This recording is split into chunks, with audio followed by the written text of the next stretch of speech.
Hi friends, welcome to my channel. ಸಂಜೆ time full ಮಳೆ ಬರ್ತಾ ಇರುವಾಗ ಅಥವಾ ಜೋರಾಗಿ ಹಸುವಾಗ್ತಾ ಇರುವಾಗ ಬಿಸಿ ಬಿಸಿ ಚಹಾ ಜೊತೆಗೆ ಏನಾದರೂ ಗರ್ಗರಿಯಾಗಿ ತಿನ್ನಬೇಕು ಅನಿಸುತ್ತೆ ಅಲ್ವಾ. ಇವತ್ತು ನಾವು ಕೇವಲ 15 ನಿಮಿಷದಲ್ಲಿ ಸ್ಟ್ರೀಟ್ ಸ್ಟೈಲ್ ಅಂತಂದರೆ ಬೀದಿ ಬದಿನಲ್ಲಿ ಮಾರೋ ಅಂಥ ಬ್ರೆಡ್ ಪಕೋಡ ತುಂಬ ಚೆನ್ನಾಗಿರುತ್ತೆ. ಇದನ್ನು ಮಾಡೋದು ಹೇಗೆ ಅಂತ ತಿಳ್ಕೊಳ್ಳೋಣ. ಮೊದಲಿಗೆ ನಾನಿಲ್ಲಿ ಒಂದು 3 ಆಲೂಗೆಡ್ಡೆನ ಕುಕ್ಕರ್ನಲ್ಲಿ 3 ವಿಷಲ್ ಬರ್ಸ್ಕೊಂಡು ಸಾಫ್ಟಾಗಿ ಬೇಯಿಸ್ಕೊಂಡಿದ್ದೀನಿ. ಈ ಆಲೂಗೆಡ್ಡೆನ ನಾವು ಚೆನ್ನಾಗಿ ಮ್ಯಾಶ್ ಮಾಡ್ಕೋಬೇಕು. ಪೂರ್ತಿ ಚೆನ್ನಾಗಿ ಮ್ಯಾಶ್ ಮಾಡ್ಕೊಂಡ್ಮೇಲೆ ಇದಕ್ಕೆ ನಾನು 1 ಗೆಡ್ಡೆ ಅಷ್ಟು ಈರುಳ್ಳಿನ ಸಣ್ಣದಾಗಿ ಹೆಚ್ಚಿ ಹಾಕ್ಕೊಳ್ತಾ ಇದ್ದೀನಿ. ಹಾಗೆ ಒಂದು 3ರಿಂದ 4 ಹಸಿರು ಮೆಣಸಿನಕಾಯಿ ಖಾರಕ್ಕೆ ಸಣ್ಣದಾಗಿ ಹೆಚ್ಚಾಕಿ 1 ಹಿಡಿಯಷ್ಟು ಕೊತ್ತಂಬರಿ ಸೊಪ್ಪು ಕೂಡ ಸಣ್ಣದಾಗಿ ಹೆಚ್ಚಾಕಿದ್ದೀನಿ. ಆಮೇಲೆ 1 ಸ್ಪೂನ್ ಉಪ್ಪು ಹಾಕಿ 1 ಸ್ಪೂನಷ್ಟು ಆಮ್ಚೂರ್ ಪೌಡರ್ ಅಂದರೆ ಡ್ರೈ ಮ್ಯಾಂಗೋ ಪೌಡರ್ನ ಹಾಕ್ಕೊಳ್ತಾ ಇದ್ದೀನಿ. ಉಪ್ಪು ಮತ್ತು ಹುಳಿ ಎರಡು ಬೇಕು ಅಂತಂದ್ಬಿಟ್ಟು ಇದಿಷ್ಟು ಸೇರಿಸಿ ನಾವು ಚೆನ್ನಾಗಿ ಮಿಕ್ಸ್ ಮಾಡಿ ಉಂಡೆ ಮಾಡಿ ರೆಡಿ ಮಾಡ್ಕೋಬೇಕು. ಇದು ಸ್ಟಫಿಂಗಿಗೋಸ್ಕರ ಈ ಥರ ಉಂಡೆ ಮಾಡಿ ಇಟ್ಕೊಂಡ್ಮೇಲೆ ನಾನಿಲ್ಲಿ ಬ್ಯಾಟರ್ ರೆಡಿ ಮಾಡ್ಕೊಳ್ತಾ ಇದ್ದೀನಿ. ಪಕೋಡಾಗೆ 2 ಕಪ್ ಕಡಲೆ ಹಿಟ್ಟು, ಅದಕ್ಕೆ 1 ಸ್ಪೂನ್ ಉಪ್ಪು ಮತ್ತು 1 ಸ್ಪೂನ್ ಅಚ್ಚ ಖಾರದ ಪುಡಿ, ಹಾಗೆ ಅರ್ಧ ಸ್ಪೂನು ಅರಿಶಿನ ಹಾಕಿ ನಾನು ಇಲ್ಲಿ 1 ಸ್ಪೂನಷ್ಟು ಅಜ್ವೈನ ಅಂದರೆ ಓಂಕಾಳು ಇರ್ತಲ್ಲ ಅದನ್ನು ಹಾಕ್ಕೊಂಡು ಚೆನ್ನಾಗಿ ಕೈನಲ್ಲಿ ಒಸ್ಬಿಟ್ಟು ಹಾಕ್ಕೊಳ್ತಾ ಇದ್ದೀನಿ. ಇದರಿಂದ ರುಚಿನೂ ಚೆನ್ನಾಗಾಗುತ್ತೆ ಮತ್ತು ಅಜ್ವೈನ ಹಾಕೋದ್ರಿಂದ ಆಸಿಡಿಟಿನೂ ಬರಲ್ಲ ಅಂತ ಹೇಳ್ತಾರೆ, ಆರೋಗ್ಯಕ್ಕೂ ಒಳ್ಳೆಯದು. ಅದು ಹಾಕ್ಕೊಂಡು ಚೆನ್ನಾಗಿ ಎಲ್ಲ ಈ ಡ್ರೈ ಬ್ಯಾಟರ್ನ ಮಿಕ್ಸ್ ಮಾಡ್ಕೊಳ್ತಾ ಇದ್ದೀನಿ. ಇದಕ್ಕೆ ಸ್ವಲ್ಪ ಸಣ್ಣದಾಗಿ ಹೆಚ್ಚಿಟ್ಟಿರುವಂಥ ಕೊತ್ತಂಬರಿ ಸೊಪ್ಪನ್ನ ಕೂಡ ಸೇರಿಸ್ಕೊಂಡು ಮತ್ತೆ ಎಲ್ಲ ಚೆನ್ನಾಗಿ ಉಪ್ಪು ಖಾರ ಎಲ್ಲ ಮಿಕ್ಸ್ ಮಾಡಿಕೊಂಡು ಇದಕ್ಕೆ ನಾನು ನೀರನ್ನು ಸೇರಿಸ್ಕೊಳ್ತಾ ಇದ್ದೀನಿ. 2 ಬೌಲ್ ಕಡಲೆ ಹಿಟ್ಟಿಗೆ ಸುಮಾರು ನನಗೆ 1.5 ಲೋಟದಷ್ಟು ನೀರು ಹಿಡಿದಿದೆ. ಇನ್ನೂ ಸ್ವಲ್ಪ ಬೇಕಾದರೆ ನೋಡಿಕೊಂಡು ನೀವು ಹಾಕ್ಕೋಬೇಕು. ಹಿಟ್ಟು ಕಲಿಸ್ಕೋಬೇಕಾದ್ರೆ ನೋಡ್ಕೊಳ್ತಾ ನೀರು ಹಾಕ್ಕೋಬೇಕು. ಒಂದೇ ಸತಿ ನೀರು ಹಾಕ್ಕೊಂಡು ಕಲಿಸ್ಕೋಬಾರ್ದು. ಯಾಕೆಂದರೆ ನಾವಿಲ್ಲಿ ಗಂಟಿಲ್ದರ ಥರ ಕಲಿಸ್ಕೋಬೇಕು. ಅದಕ್ಕೆ ನಾನು ಸ್ವಲ್ಪ ನೀರು ಹಾಕ್ಕೊಂಡು ಚೆನ್ನಾಗಿ ಮಿಕ್ಸ್ ಮಾಡ್ಕೊಳ್ತಾ ಇದ್ದೀನಿ. ಈಗ ಒಂದು ಬೀಟರಲ್ಲಿ ಮಾಡಿದ್ರೆ ಚೆನ್ನಾಗಾಗುತ್ತೆ, ಯಾಕೆಂದರೆ ಇಲ್ಲಿ ಗಂಟಿಲ್ದಂಗೆ ಚೆನ್ನಾಗಿ ಹಿಟ್ಟು ಕಲಿಸ್ಕೋಬೇಕು. ಈ ಬ್ರೆಡ್ ಪಕೋಡಾಗೆ ಹಿಟ್ಟು ಕಲಿಸ್ಕೊಳ್ಳೋದೇ ವೆರಿ ಇಂಪಾರ್ಟೆಂಟ್ ಸ್ಟೆಪ್. ಇಲ್ಲಿ ತುಂಬ ಚೆನ್ನಾಗಿ ಕಲಿಸ್ಕೊಂಡ್ರೆ ನಿಮಗೆ ಎಲ್ಲೂ ಗಂಟಿಲ್ದನಾಗೆ ಪಕೋಡ ಹಿಟ್ಟು ರೆಡಿ ಆಗುತ್ತೆ. ನೋಡಿ, ನಾನು ಬೀಟರಲ್ಲಿ ಚೆನ್ನಾಗಿ ಫಸ್ಟ್ ಗಟ್ಟಿ ಕಲಿಸ್ಕೊಂಡು ಚೆನ್ನಾಗಿ ಬೀಟ್ ಮಾಡ್ಕೋಬೇಕು. ನೋಡಿ, ಈ ಥರ ಬೀಟ್ ಮಾಡೋದ್ರಿಂದ ಎಲ್ಲೂ ಗಂಟು ಬರೋದಿಲ್ಲ. ಒಂದೇ ಡೈರೆಕ್ಷನಲ್ಲಿ ಚೆನ್ನಾಗಿ ತಿರುಗಿಸ್ಬೇಕು. ಈ ಬೀಟರಲ್ಲಿ ತಿರುಗಿಸಿದ್ರೆ ಗಂಟುಗಳೆಲ್ಲೂ ಬರೋದಿಲ್ಲ. ಅದಕ್ಕೆ ಹೇಳ್ತಾ ಇರೋದು ಫಸ್ಟ್ ನೀರು ಜಾಸ್ತಿ ಹಾಕಬಾರ್ದು, ಸ್ವಲ್ಪ ನೀರು ಹಾಕ್ಕೊಂಡು ಈ ಥರ ಕಲಿಸ್ಕೋಬೇಕು. ಅದಕ್ಕೆ ಕಲಿಸ್ಕೋಬೇಕು. ಈ ಬ್ರೆಡ್ ಪಕೋಡಾಗೆ ಹಿಟ್ಟು ತುಂಬ ಗಟ್ಟಿಯಾಗಿ ಕಲಿಸ್ಕೊಂಡ್ರೆ ಚೆನ್ನಾಗಿ ಬರಲ್ಲ.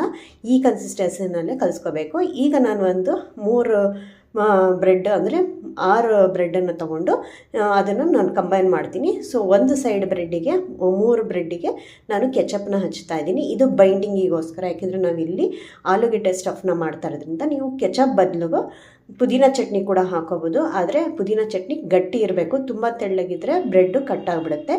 ಆದಷ್ಟು ಬ್ರೆಡ್ಡು ತುಂಬ ಸಾಫ್ಟ್ ಇರೋ ಬ್ರೆಡ್ ತೊಗೋಬೇಡಿ, ಗಟ್ಟಿಯಾಗಿರೋವಂಥ ಬ್ರೆಡ್ ತೊಗೊಳ್ಳಿ. ಅಂದರೆ ಮೀಡಿಯಮ್ ಸಾಫ್ಟ್ ಇರೋವಂಥ ಬ್ರೆಡ್ನ ತೊಗೊಳ್ಳಿ. ಅದ್ರ ಮೇಲೆ ನಾನು ಕೆಚಪ್ನ ಹಾಕಿ ನಾವೇನು ಆಲೂಗೆಡ್ಡೆದು ಇದು ಸ್ಟಫಿಂಗ್ ರೆಡಿ ಮಾಡ್ಕೊಂಡಿದ್ವಲ್ಲ ಉಂಡೆ, ಅದನ್ನು ಫ್ಲ್ಯಾಟ್ ಮಾಡಿ ಇಟ್ಬಿಟ್ಟು ಇನ್ನೊಂದು ಸೈಡ್ ಪ್ಲೇನ್ ಬ್ರೆಡ್ನ ನಾನು ಹಾಕಿ ಕವರ್ ಮಾಡಿಕೊಂಡು ಈ ಥರ ನಾನು ಟ್ರಯಾಂಗಲ್ ಶೇಪ್ನ ಕಟ್ ಮಾಡ್ಕೊಳ್ತಾ ಇದ್ದೀನಿ. ಈ ಕೆಚಪ್ ಹಾಕಿರೋದ್ರಿಂದ ಆಲೂಗೆಡ್ಡೆ ಸ್ಟಫಿಂಗು ಕ್ಲೀನಾಗಿ ಕುತ್ಕೊಳ್ಳುತ್ತೆ, ಎಲ್ಲೂ ಸ್ಪ್ರೆಡ್ ಆಗದಲ್ಲ, ಅಂದರೆ ಹಲ್ಗಾಡದಲ್ಲೇ ಕ್ಲೀನಾಗಿ ಅಂಟ್ಕೊಂಡು ಬೈಂಡಿಂಗಾಗಿ ಚೆನ್ನಾಗಿರುತ್ತೆ. 2 ಬ್ರೆಡ್ ಮಧ್ಯೆ ಚೆನ್ನಾಗಿ ಕೂತ್ಕೊಳ್ಳುತ್ತೆ. ಈ ಥರ ರೆಡಿ ಮಾಡಿಕೊಂಡು ಈ ಟ್ರಯಾಂಗಲ್ ಶೇಪ್ ಇರೋವಂಥ ಸ್ಟಫ್ಡ್ ಬ್ರೆಡ್ನ ನಾವು ಕಲಸಿಟ್ಕೊಂಡಿರೋಂಥ ಈ ಪಕೋಡ ಹಿಟ್ಟನ್ನು ಎದ್ರೊಳಗೆ ಎದ್ದುಬಿಟ್ಟು 2 ಸೈಡನ್ನು ಕವರ್ ಮಾಡ್ಕೊಂಡು ಕ್ಲೀನಾಗಿ ಎದ್ದು ಆಲ್ರೆಡಿ ಕಾಯಕ್ಕೆ ಇಟ್ಟಿರೋಂಥ ಬಾಣಲಿ, ಅಂದರೆ ನಾನು ಇಲ್ಲಿ medium to low to medium ಫ್ಲೇಮಲ್ಲಿ ಹೀಟ್ ಮಾಡಿ ಎಣ್ಣೆನ ಅದರೊಳಗೆ ನಾನು ಇಲ್ಲಿ ಪಕೋಡ ಆದಷ್ಟು ದೊಡ್ಡ ಬಾಣಲಿನ ತೊಗೊಳ್ಳಿ, ಅದರಲ್ಲಿ ಎಣ್ಣೆ ತುಂಬ ಹಾಕಿ ಚೆನ್ನಾಗಿ ಎಣ್ಣೆ ಕಾದ ಮೇಲೆ ಮೀಡಿಯಮ್ ಫ್ಲೇಮ್ನಲ್ಲಿ ಈ ಪಕೋಡ ಒಂದೊಂದನ್ನೇ ನಾವು ಅಂದರೆ ಬ್ರೆಡ್ ಸ್ಟಫಿಂಗ್ ಏನು ಮಾಡ್ಕೊಂಡಿದ್ದೀವಲ್ಲ ಅದು ಒಂದೊಂದನ್ನೇ ಹಿಟ್ಟಲ್ಲಿ ಎದ್ಬಿಟ್ಟು ನಾವು ಎಣ್ಣೆಯಲ್ಲಿ ಬಿಡಬೇಕು. ಸೊ ಈಗ ಈ ಮೀಡಿಯಮ್ ಹಿಟ್ಟಲ್ಲಿ ಚೆನ್ನಾಗಿ ಕಾದಿದೆ, ಅದರೊಳಗಡೆ ನಾವು ಈಗ ಬ್ರೆಡ್ಡನ್ನು ಹಾಕಿದ್ದೀವಿ. ಈಗ 2 ಸೈಡನ್ನು ಬ್ರೆಡ್ಡನ್ನು ಫ್ರೈ ಮಾಡಬೇಕು. 2 ಕಡೆಯನ್ನು ಚೆನ್ನಾಗಿ ಕಾದಿರುವಾಗ ಹಾಕಿದ್ರೆ ಚೆನ್ನಾಗಿ ಫ್ರೈ ಆಗುತ್ತೆ. ಈ ಹಿಟ್ಟು ಚೆನ್ನಾಗಿ ಕಲಸಿರೋದ್ರಿಂದ ನೋಡಿ ಈ ಥರ ಹಿಟ್ಟು ಚೆನ್ನಾಗಿ ಫ್ಲಫಿಯಾಗಿ ಬರುತ್ತೆ. ನಾವು ಚೆನ್ನಾಗಿ ಬೀಟ್ ಮಾಡಿದ್ವಲ್ಲ ಕಡಲೆ ಹಿಟ್ಟು, ಅದನ್ನು ಚೆನ್ನಾಗಿ ಬೀಟ್ ಮಾಡಿರೋದ್ರಿಂದ ತುಂಬ ಚೆನ್ನಾಗಿ ಫ್ಲಫಿಯಾಗಿ ಬರುತ್ತೆ. ನೋಡಿ ಈ ಥರ ಎಷ್ಟು ಉಬ್ಬಿ ಬಂದಿದೆ ಮೇಲ್ಗಡೆ ಹಿಟ್ಟು. ಆವಾಗ ಹಿಟ್ಟು ಒಳಗಡೆ ಬೇಯೋದು ಚೆನ್ನಾಗಿ ಬೆಂದಿರುತ್ತೆ. ಒಳಗಡೆ ಬ್ರೆಡ್ಡು ಮತ್ತು ಆಲೂಗೆಡ್ಡೆ ಸ್ಟಫಿಂಗ್ ಇರೋದ್ರಿಂದ ತುಂಬಾ ಚೆನ್ನಾಗಿರುತ್ತೆ. ನೋಡಿ, ಹಿಟ್ಟು ಚೆನ್ನಾಗಿ 2 ಕಡೆನೂ ಲೈಟಾಗಿ ಗೋಲ್ಡನ್ ಬ್ರೌನ್ ಬಂದಿದೆ. ಉಪ್ಪು ಖಾರ ಕೂಡ ಇದೆ ಅದರಲ್ಲಿ ಮೇಲ್ಗಡೆ ಬ್ಯಾಟರಲ್ಲಿ, ಮತ್ತು ಒಳಗಡೆ ಸ್ಟಫಿಂಗಲ್ಲೂ ಕೂಡ ನಾವು ಉಪ್ಪು ಮತ್ತು ಖಾರ ಮತ್ತು ಆಮ್ಚೂರ್ ಪೌಡ್ರ್ ಹಾಕಿರೋದ್ರಿಂದ ಹುಳಿ ಎಲ್ಲದೂ ಇರುತ್ತೆ, ತುಂಬ ಚೆನ್ನಾಗಿರುತ್ತೆ. ಮತ್ತು ನಾವು ಕೆಚಪ್ ಹಾಕಿರೋದ್ರಿಂದ ಒಂಥರ ಟ್ಯಾಂಗಿ ಮತ್ತು ಸ್ವೀಟ್ ಟೇಸ್ಟ್ ಕೂಡ ಕೊಡುತ್ತೆ. ನಾವೀಗ ಬ್ರೆಡ್ ಸ್ಟಫ್ ಬ್ರೆಡ್ನ ನಾವು ಈ ಹಿಟ್ಟಲ್ಲಿ ಎದ್ದುವಾಗ ನಾವು ಸ್ವಲ್ಪ ನಿಧಾನಕ್ಕೆ ಎಲ್ಲ ಕಡೆನೂ ಹಿಟ್ಟು ಕೋಟ್ ಆಗೋ ಥರ ಚೆನ್ನಾಗಿ ಎತ್ಕೊಳ್ಳೋ ಥರ ನಾವು ಕ್ಲೀನಾಗಿ ಕೋಟ್ ಮಾಡಿಕೊಂಡು ಎಲ್ಲ ಸುತ್ತಲೂ ಕವರ್ ಮಾಡಿಕೊಂಡು ಆಮೇಲೆ ನಾವು ಎಣ್ಣೆ ಬಾಣಲಿನಲ್ಲಿ ಬಿಡೋವಂಥದ್ದು.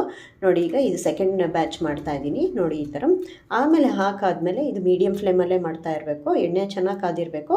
ಫುಲ್ ಫ್ಲೇಮ್ ಇಟ್ಕೋಬಾರ್ದು. ಫುಲ್ ಹೈ ಫ್ಲೇಮಲ್ಲಿ ಇಟ್ಕೊಂಡ್ರೆ ಬೇಗ ಕಪ್ಪಾಗಿಬಿಡುತ್ತೆ, ಒಳಗಡೆ ಬೆಂದಿರಲ್ಲ. ಹಾಗಾಗಿ ಈಗ ನಾವು ಇಲ್ಲಿ ಹಾಕಿದ್ಮೇಲೆ ಸ್ವಲ್ಪ ಮೇಲ್ಗಡೆ ಕಾದಿರೋ ಎಣ್ಣೆನ ಸ್ವಲ್ಪ ಅವಾಗ ಮೇಲೆ ಹಾಕ್ತಾಯಿದ್ರೆ ಮೇಲ್ಗಡೆ ಹಿಟ್ಟು ಕೂಡ ಚೆನ್ನಾಗಿ ಫ್ರೈ ಆಗುತ್ತೆ. ನೋಡಿ ಎರಡು ಕಡೆನೂ ತಿರುಗಿಸಿ 1 ನಿಮಿಷ ಆದಮೇಲೆ ತಿರುಗಿಸಿ ಎರಡು ಕಡೆನೂ ಗೋಲ್ಡನ್ ಬ್ರೌನ್ ಬರೋ ತನಕ ನಾವು ಪಕೋಡನ ಬೇಯಿಸ್ಕೊಳ್ತಾ ಇದ್ದೀವಿ.